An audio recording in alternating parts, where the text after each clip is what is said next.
കർത്താവേ,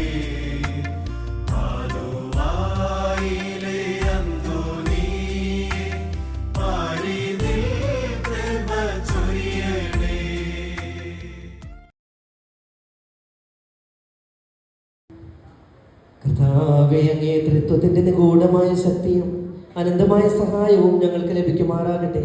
പരിശുദ്ധ കന്യകാമറിയത്തിന്റെ അപേക്ഷയും മറിയോസ് പിതാവിന്റെയും വിശുദ്ധ സ്ലീഹന്മാരുടെയും പ്രത്യേകമായ തിരുനാളിന് കാരണഭൂതനായ വിശുദ്ധ അന്തോണീസിന്റെയും മധ്യസ്ഥതയും ഞങ്ങളെ സഹായിക്കുമാറാകട്ടെ. ഈ തിരുക്കർമ്മങ്ങളിൽ സംബന്ധിക്കുന്ന ഞങ്ങളെല്ലാവരെയും, ഞങ്ങളുടെ നിയോഗങ്ങളെയും ഞങ്ങളുടെ കുടുംബങ്ങളെയും ഞങ്ങളുടെ ഇടവക സമൂഹത്തെയും സമൃദ്ധമായി അനുഗ്രഹിക്കണമേ. നമ്മുടെ കർത്താവ് ഈശോ മിശിഹായുടെ കൃപയും പിതാവായ ദൈവത്തിന്റെ സ്നേഹവും പരിശുദ്ധാത്മാവിന്റെ സഹവാസവും വിശുദ്ധ അന്തോനീസിന്റെ മാധ്യസ്ഥ ശക്തിയും നമ്മുടെ ഓരോരുത്തരുടെ മേലും, നമ്മുടെ കുടുംബങ്ങളുടെ മേലും, നമ്മുടെ എല്ലാ പ്രാർത്ഥനാ നിയോഗങ്ങളുടെ മേലും ഇടവക സമൂഹത്തിന്റെ മേലും സമൃദ്ധമായി ഉണ്ടായിരിക്കട്ടെ, ഇപ്പോഴും എപ്പോഴും എന്നേക്കും. ഈശോ മിശിഹായ്ക്കും ഇപ്പോഴും എപ്പോഴും